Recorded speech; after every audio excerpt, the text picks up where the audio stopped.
Bulatin mo sila kunwari di mo kaya, tampay sa mga taong di naging madaya.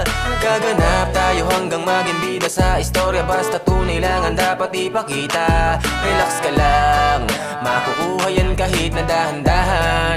Makipagpaligsahan di mo yan kailangan, mas maraming magugulat pag nanalo nang di nakipagpustahan. Ako sa'yo, kalmahan mo lang, mga problema sa tawa mo idaan. At mas mabuti kung mag-isa ka lang, mga di naniwala ay gulatin mo na lang. Kung isipin na posible, madami nang nadali at nang hinayang dahil nga hanggang doon na lang. Palagi lang isipin, panalo ka pagising mo sa umaga dahil iyong ginaganapan. Gawin mong natural ang buhay at magpatunay, kahit di madali ang makibagay. Sa una lang wala pang kulay, dapat kang masanay kung paano gagamitin ng iyong husay.